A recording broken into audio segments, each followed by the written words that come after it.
우리는 지난 2시간 동안 칠병이어에 대해서 살펴보았었습니다. 주님은 이방인들에 대한 편견을 깨기를 원하셨습니다.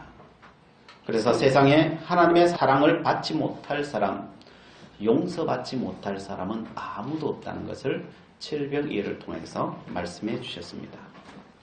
유대인들에게는 오병이어로 먹이시지만 이방인들에게는 칠병이어로 먹이시면서 그 메시지를 전달한 것입니다. 예수님은 유대인들에게는 유대인의 문화를 통해서 다가가셔서 말씀하셨습니다. 오병이어를 통해서 말씀하시고 이방인들에게는 이방인의 문화로 다가가서 주님께서 말씀을 전달해 주시는 겁니다. 그 내용은 내가 주는 것은 유대인이나 이방인이나 동일하다는 거예요. 부족하지 않다는 거예요. 나는 완전하게 완벽하게 사랑하고 주신다는 거예요. 주님의 사랑은 동일합니다. 겉으로 보기에는 다른 것 같아요. 나타나는 것은 다른 것 같은데 그러나 실질적인 주님은 각자에 맞게 최선을 다해서 베푸시고 인도하신다는 거예요. 그러나 그 사람의 문화와 형편을 따라 최고로 인도하시지만은 우리의 인간적인 눈으로 보면은 그렇지 않게 보일 때가 너무나도 많아요. 인간적인 편견의 눈으로 보면요, 이거는 왜 이러냐, 저거는 왜 저러냐, 이런 생각이 들 때가 정말 많습니다. 제자들은 이런 예수님의 그 마음을 제대로 알았을까요? 제자들은 잘 몰라요. 그래서 이 제자들이 이 마음, 예수님의 마음을 아는 데는 굉장히 많은 시간이 흘러서야 그 예수님의 마음을 알아요. 우리도 마찬가지예요. 주님의 사랑을 알기까지는 굉장히 많은 시간들이 흘러야 돼요. 부딪혀야 돼요. 서로가 서로를 향한 하나님의 섭리와 계획하심을 인정하는 데는요, 정말 많은 시간들이 필요합니다. 인정하는 데 많은 시간이 필요하겠습니까? 우리의 편견은요, 그만큼 강력해요. 우리가 각자가 생각하는 옳음이라고 하는 거, 편견이라고 하는 것은요, 각자가 너무 골이 깊어요. 믿는 사람의 편견이 사실은 더 심각해요. 오늘 8절 중반절에 이렇게 말해요. 이 세대 아들들이 자기 세대에 있어서는 빛의 아들들보다 더 지혜로움이니라. 안 믿는 사람들이 더 지혜롭다는 거예요. 믿는 사람은 자기의 것에 그 믿음까지 더해져 가지고요, 이 편견을 깨는 것이요, 너무 힘들어요. 그 빛의 아들들보다, 믿는 사람보다 더 힘들다는 거예요. 이 편견 깨는 게. 제가 지나온 교회들을 지나보면요, 어떤 분들은 그 편견 때문에요, 천국 가는 것도 포기해버려요. 이 편견을 포기하라고 하니까요, 나는 천국 안 가도 된대. 교회 오는 걸 다 포기해버려요. 그리고 지금까지도 안 오는 교인들, 교회 안 나가는 교인들도 천지입니다. 그래서 이 편견을 깬다는 것은 정말 쉽지 않은 길. 쉽지 않아요. 이 편견을, 이 시간을 단축시키는 길이 무엇이 있을까요? 어떻게 하면 될까요? 말씀을 그대로 믿으면 돼요. 우리는 말씀을 그대로 믿지 않아요. 그래서 이 편견이 안 깨어져요. 예수님이 말씀 안 한 게 아니고 예수님이 그 당시에 제자들이 다 말했는데도 그 편견에 사로잡혀 있으니까 그 말씀이 그 말씀대로 안 들어오는 거예요. 그래서 그 말씀대로 살아가지 못하니, 그래서 결국은 그 편견이 깨어지지 않아요. 나중에 돼야 이 편견이 깨어지기 시작합니다. 정말 쉽지 않습니다. 우리의 세상의 가치관이 우리를 놓아주지 않아요. 우리가 한평생 이 가치관으로 살아왔기 때문에 이 가치관을 깬다는 건요, 정말 힘든 부분이에요. 얼마나 힘든지 오늘 본문에 읽는데 사람들은 이 본문의 말씀을 이해를 못해요. 한글로 되어 있어요. 그 단어들은요, 다 알아요. 근데 뭉쳐놓으면은 몰라요. 이게 현실이에요. 그 이유는 바로 우리의 편견 때문이에요. 우리는 세상의 가치관에 너무 익숙해 있다가 보니까요, 말씀이 내게 들어오질 않아요. 그러면 우리의 가치관이 어떤 것인지, 우리의 편견이 무엇인지 오늘 말씀을 통해 살펴보기를 원합니다. 1절 먼저 보겠습니다. 또한 제자들에게 이르시되 어떤 부자에게 청지기가 있는데 그가 주인의 소유를 낭비한다는 말이 그 주인에게 들린지라 라고 되어 있어요. 청지기가 주인의 소유를 낭비한다라고 들으니까 주인이 와서 너 퇴직해 이래 된 거예요. 너는 필요 없어. 이제 퇴직해라. 이렇게 된 거예요. 청지기는 아무리 생각해도 이만한 직장이 없어요. 또 여기 나가면은 뭘 먹고 살 길이 없어. 그래서 생각하는 거예요. 꾀를 냅니다. 직장을 잃더라도 도움을 받을 수 있게 빚진 사람을 불러서 다 탕진해 줍니다. 그래서 5절부터 7절까지 이렇게 말하는 거죠. 주인에게 빚진 자를 일일이 불러다가 먼저 온 자에게 이르되 내가 내 주인에게 얼마나 빚졌느냐 말하되 기름 100마리이다. 이르되 여기 내 증서를 가지고 빨리 앉아 50이라 쓰라 하고 또 다른 이에게 이르되 넌 얼마나 빚졌느냐 이르되 밀 100석이니이다. 이르되 여기 내 증서를 가지고 80이라 쓰라 하였는지라. 빚진 사람 다 불러다가 탕감해 주는 거예요. 어떤 사람에게는 50% 탕감해 주는 거예요. 어떤 사람에게는 20%를 탕감해 주는 거예요. 그러자 주인이 이 사실을 또 알게 된 거예요. 그래서 오늘 8절 말씀에 이렇게 말합니다. 주인이 이 옳지 않은 청지기가 이를 지혜 있게 하였으므로 칭찬하였으니 이 세대의 아들들이 자기 세대에 있어서는 빛의 아들들보다 더 지혜로움이니라 라고 말씀합니다. 이게 이해되세요? 이 청지기를 보고 빛의 아들들보다 다른 말로 믿는 사람보다 더 지혜롭게 일을 처리했다는 거예요. 지금 이 청지기가 손해보게 한다는데 더 많은 걸 손해보게 했잖아요. 주인이. 그런데 지혜롭다는 거예요. 믿는 사람보다 훨 낫다는 거예요. 이 사람이. 이게 이해 가세요? 이해가 안 가죠. 그죠? 왜 이 청지기를 그 주인을 칭찬하고 있는 걸까요? 이걸 알아야 돼요. 이 말씀을 이 땅의 가치관으로 보면 절대 알 수 없어요. 우리가 이게 이해가 안 가는 건요. 우리는 다 이 땅의 가치관을 가지고 살기 때문에 이 본문이 이해가 안 되는 거예요. 천국의 가치관을 가지고 이 본문을 봐야 돼요. 그래야 이해가 돼요. 천국의 가치관이 뭡니까? 예수님은 천국의 가치관을 계속 이야기하죠. 심령이 가난한 자가 복이 있다. 이게 천국의 가치관이에요. 의를 위해서 박해받는 자가 복이 있다. 이게 천국의 가치관이에요. 내 오른뺨을 치거든 왼뺨도 돌려대며 또 너를 고발하여 속옷을 가지고자 하는 자에게 겉옷까지를 가지게 하며 이게 천국의 가치관이에요. 내가 지는 것 이게 천국의 가치관이에요.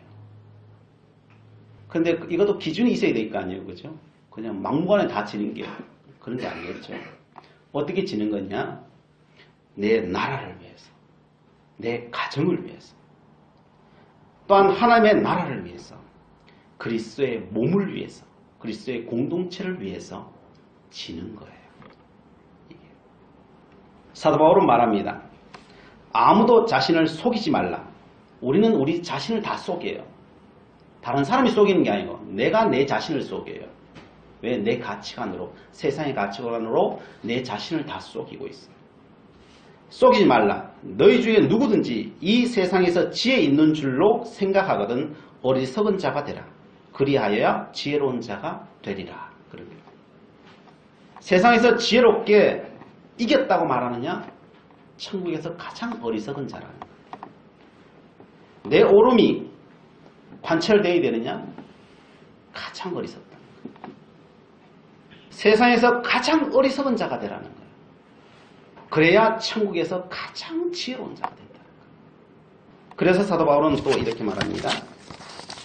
내가 너희 중에서 예수 그리스도와 그가 십자가에 못 박히신 것 외에는 아무것도 알지 아니하기로 작정하였습니다. 이 땅에서 가장 억울한 게 있다면 뭘까요? 가장 억울한 게 있다면 십자가예요. 세상에 십자가만큼 억울한 게 있으면 나오거라 그랬어요. 나는 십자가보다 더 억울해. 십자가보다 더 억울한 건 세상에는 없어요. 그런데 사도 바울은 나는 이것 이외에 자랑할 게 없다. 이것 위에 자랑한다면 그건 다 어리석은 거라. 천국의 가치관은요. 그래서 십자가예요. 십자가. 그래서 예수님께서 이렇게 말합니다.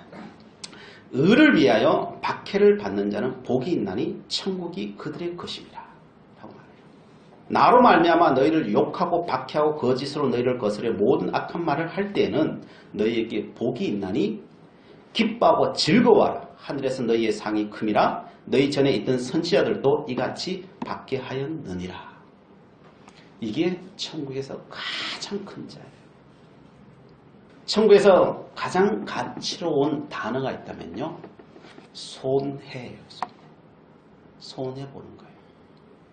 오늘 본문으로 들어가겠습니다. 1절에 주인의 소유를 낭비한다는 말의 뜻이 무엇이겠습니까?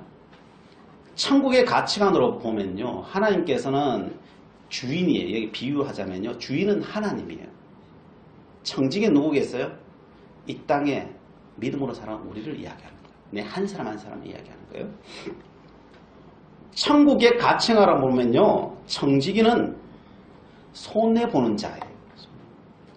근데 이 청지기는 장사를 잘못한 거예요. 관리를 잘못한 거예요. 뭘 안 했다는 소리예요? 손해보는 일은 죽어도 안 하는 거예요. 손해보는 일. 주인의 뜻은 손해보는 건데 청지기는 손해보는 일은 절대로 안 하고 사는 거예요. 세상에 가장 똑똑하게 사는 거예요. 세상적으로. 왜 손해 안 보겠습니까? 그것은 자기가 청지기라고 하는 사실을 몰라서 그래요. 그래 안 하려고 하는 게 아니라 예수 믿는다는 게 뭔지를 몰라요. 내가 예수 믿는 것이 청지기라는 사실을 모르는 거예요. 우리가. 천국의 가치관으로 보면요. 우리는 철저히 손해보는 자예요. 믿는다는 거예요. 이런 말입니다. 우리 모두는 이 땅에 가진 것 없이 다 태어났어요. 하나도 가지고 태어난 사람 아무도 없어요. 이 땅의 모든 것은 하나님의 것이었어요. 하나님이 다 만드셔놓고 우리에게 주신 거예요. 우리는 내가 열심히 일해서 내 건데요 이렇게 말하지만은 엄밀히 따지면 하나님이 다 주신 거예요. 하나님께 그거 다 막으시려면요 다 벌써 막을 수도 있어요. 다 주신 거예요. 그리고 우리의 이름을 청지기라라고 명해 주신 거예요. 청지기의 사명은 주신 것을 가지고 세상을 섬기는 거예요. 이게 청지기의 몫이에요. 이게 바로 다른 말로 손해보는 거예요. 손해보는 거예요. 그런데 청지기가 이것은 내 것이다 라고 생각하고 내 거라고 생각하니까요. 절대 손해를 안 봐야 된다고 생각해요. 재물을 쌓기만 하지 세상으로 흘려 보내지를 않는 거예요. 그래서 주인은 청지기의 직무를 빼앗아버리는 거예요.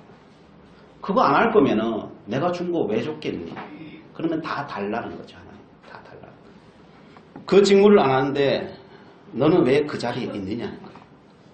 그러면은 필요 없다는 거예요. 너는 그 직무에서 쫓겨나야 된다는 거예요. 그제서야 정신을 차린 청지기가 사실은 자기의 임무를 몰라요. 오늘 본문에 있는 청지기는 자기 임무를 사실은 잘 몰라요.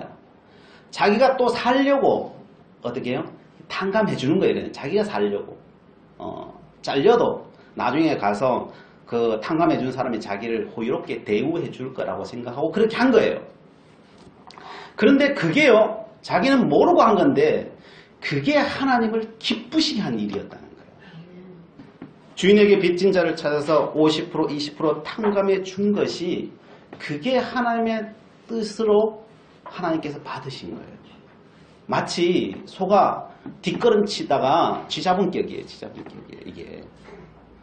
그래서 8절에 주인이 이 옳지 않은 청지기가 이를 지혜 있게 하였으므로 칭찬하였으니 이 세대의 아들들이 자기 시대에 있어서는 빛의 아들들보다 더 지혜로움이라 이야기하는 거예요.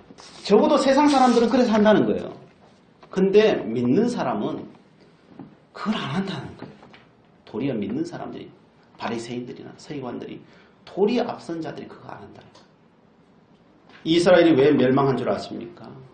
그걸 안 해서 하나님께서 그 이스라엘을 멸망시키는 거예요. 전 세계가 그냥 다 흩어버리시는 거예요. 그거 안 하니까. 예레미야 22장 3절, 5절, 16절에 이렇게 말합니다. 여호와께서 이와 같이 말씀하시되 너희가 정의와 공의를 행하여 탈취당한 자를 압박하는 자의 손에서 건지고 이방인과 고아와 가부를 압제하거나 학대하지 말며 이곳에서 무지한 피를 흘리지 말라. 그러나 너희가 이 말을 듣지 아니하면 내가 나를 두고 맹세하노니 이 집이 황폐하리라. 여호와의 말씀이니라.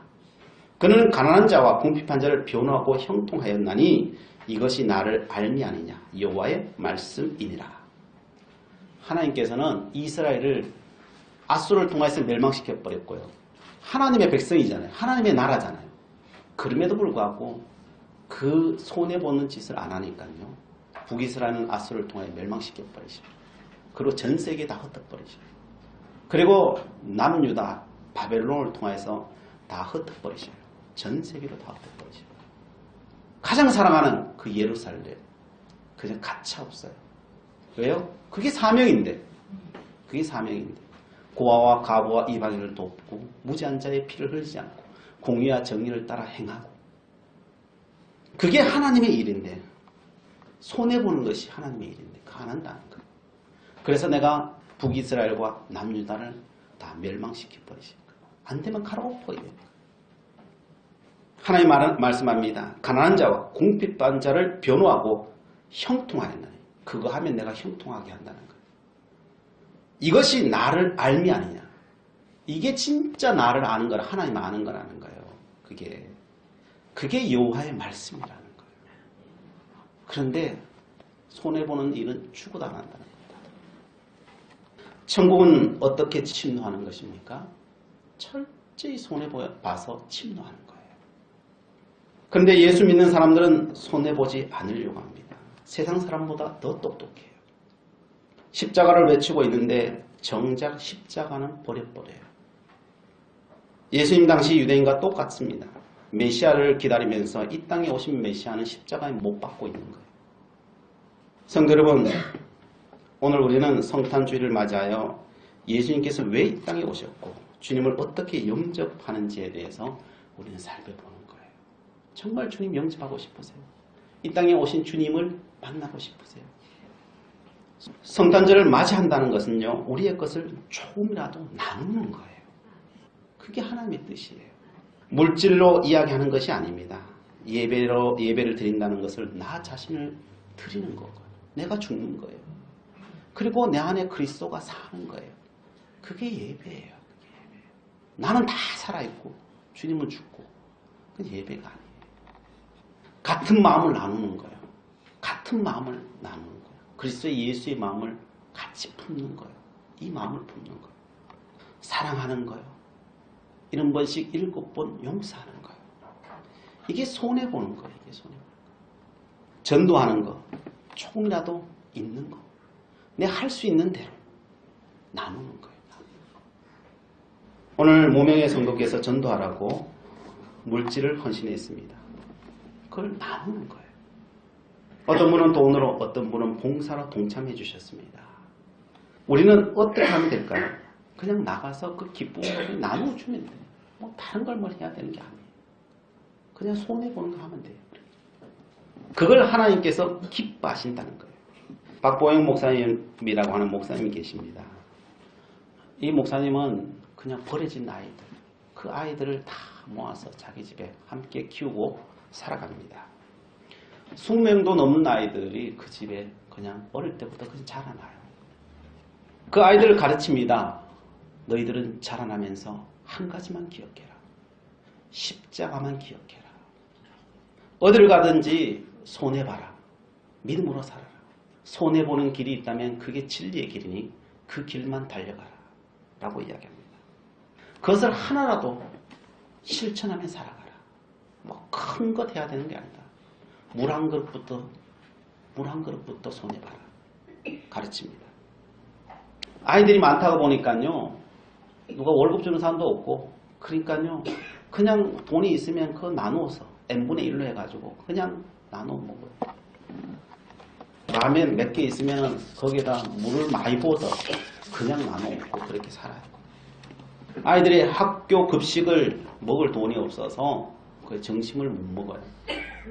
근데 그 중에 초등학생 한 아이가 한날은 계속 보채는 거예요. 목사님, 한 달만 학교 급식을 먹게 해주면 안 되나?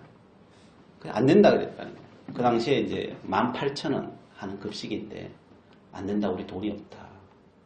그래서 너 혼자만 급식 먹냐? 다 우리 굶고 있지 않냐? 근데 너 혼자만 급식 먹으면 다른 애들 뭐라 그랬냐? 안 된다 그랬다. 그 아이가 계속 보채는 거예요. 근데 일평 소원이니까 목사님 한 번만 그 급식비만 달라고. 하도 그러니까요. 이 죽은 애 소원도 들어주는데, 그죠? 그래서 있는 돈 없는 데는 또 갈라 해서 18,000을 만들어서 그 아이를 준 거예요. 그리고 몇 달이 된 어느 날 목사님에게 소식이 들려오는 거예요. 그 아이 친구가 목사님에게 이야기하는 거예요.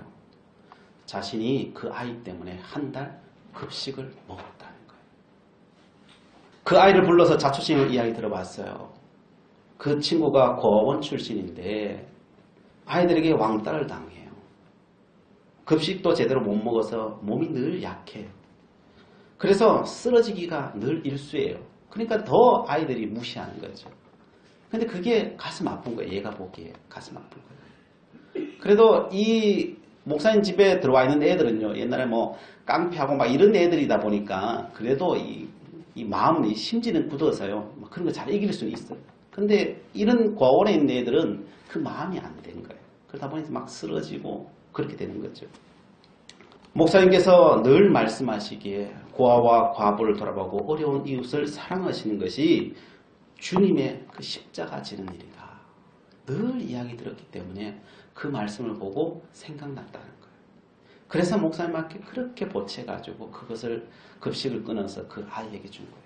그리고 자기는 정심에 나가서 늘 그냥 물로 배를 채우는 거죠. 목사님은 이 이야기를 듣자 너무 기뻤다는 거예요. 이 아이가 초등학생 아이인데 그 주님의 말씀대로 살아가려고 발버둥 치고 애쓰는 그 모습을 보니까요, 너무너무 기쁘더라는 거예요. 그 말 듣는 것이 그냥 1,000원을 얻는 것보다도 너무 기쁘더라는 거예요. 그래서 자신의 그 누님 집으로 달려간 거예요. 누님 묻지도 말고 나에게 돈만 한 20만 원만 꺼주라고. 그러니까 누님이 반가워가지고, 얘가 그렇게 굶고 있어도 자기한테 돈 10원 달라 소리 안 하는데 돈 달라고 하니까 수백만 원을 들고 나가더래요. 나 필요 없다고, 이건 필요 없다고. 그래서 20만 원 딱 들고서 나갑니다. 돈이 없어 굶는 게 아니에요. 그리고 그 20만 원 들고 그 아이들 두 명은 손을 잡고 놀이동산에 간 거예요. 너희들 마음껏 놀아. 오늘 먹고 싶은 대로는 마음껏 먹어라. 이건 하나님이 주신 선물이다. 그러면서 그 아이들과 함께 신나게 놀았다는 이야기를 합니다. 그 박봉희 목사님 말씀합니다. 내 평생에 그렇게 기뻤던 적은 세상에 지금까지도 없다는 거예요. 말씀대로 살아가는 거예요. 어른들도 못하는데 그 조그마한 아이가 그 마음을 품고 그렇게 살아가는 거예요. 그렇게 기뻤다는 거예요. 그런데 하늘나라에서 우리가 그렇게 사는 모습을 본다면 하나님은 얼마나 기뻐하실까? 얼마나 기뻐하실까? 그래서 눈물이 앞을 가렸다는 이야기를 들은 적이 있습니다. 성도 여러분, 하나님은 작정하십니다. 우리를 위해서 손내 보시기로 마음을 먹습니다. 언제 먹는지 아십니까? 인간이 가장 말 안 들을 때 하나님은 작정하십니다. 여러분 기억하셔야 돼요. 하나님께서 가장 마음이 상하셨을 때, 그래서 유다를 바벨론을 통해 멸망시키기로 마음먹었을 때 하나님은 작정하셔요. 하나님께서 심판을 선포하십니다. 예레미야를 통해서 40년 동안 심판을 선포하셔요. 그 심판을 선포하실 때 하나님은 뭘 준비하시느냐면요, 자신의 죽음을 준비하셔요. 하나님의 사랑을 아십니까? 예레미야 23장 5절 6절에 보면 이렇게 말합니다. 여호와의 말씀이니라. 보라, 때가 이르니니 내가 다윗에게 한 의로운 가지를 일으킬 것이라. 그가 왕이 되어 지혜롭게 다스리며 세상에서 정의와 공의를 행할 것이며 그 날에 유다는 구원을 받겠고 이스라엘은 평안히 살 것이며 그의 이름은 여호와 우리의 공이라 일컬음을 받으리라 라고 말씀합니다. 하나님께서는 이 땅에 예수 그리스도를 보내셔서 공의를 실천하겠다. 언제요? 이스라엘이 멸망당하는 그때, 멸망시키는 그때, 세상에 다 흩어버릴 그때 하나님은 예수 그리스도라고 하는 이름으로 이 땅에 찾아오시는 거예요. 왜요? 손해보기 위해서. 사람들이 한 사람도 이스라엘 민족이 손해볼 사람이 아무도 없을 때 주님은 작정하는 거예요. 너희들이 안 본다면 내가 손해볼게. 그러면서 예수 그리스도를 이 땅에 탄생하시기를 이미 그때 작정하셨어요. 이스라엘을 다 흩으시기 전에 멸망을 선포할 그때 이 땅에 예수 그리스도를 보내실 마음을 먹으셨어요. 그때 먹으셨어요. 그래서 주님께서는 가장 낮고 낮은 자리에 찾아오셨어요. 그리고 손해는 어떻게 보는지 아느냐? 친히 몸으로 보여주셨어요. 십자가를 지심으로, 죄인된 우리를 위해서 십자가를 지심으로 이렇게 손해보는 거야. 보여주셨어요. 그리고 주님께서는 부활하셔서 그래서 천국이 우리의 것이 되는 거야. 그것을 친히 가르쳐 주신 거예요. 오늘도 마찬가지예요. 이 땅에서 가장 지혜로운 사람이 누구입니까? 바로 손해보는 청지기예요. 손해보는 자. 내가 청지기인 것을 알고 손해볼 줄 아는 사람. 그 사람이 천국의 주인공인 거예요. 하나님의 나라의 주인공이에요. 하나님은 그 사람을 세상에 가장 보배롭고 영화스러운 것으로 채우시는 거예요. 선물로 주시는 거예요.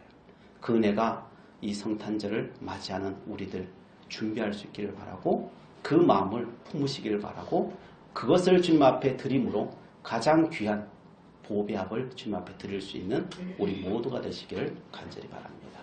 기도하시겠습니다. 사랑의 하나님, 성탄주일을 주님께서 가장 기뻐하시는 것이 무엇인지 살펴보았습니다. 손해보는 청지기가 되기를 원합니다. 저희들에게 담대함을 주시고 지혜로운 주의 자녀가 될 수 있도록 인도하여 주시옵소서. 예수 그리스도의 이름으로 기도드리옵나이다. 아멘.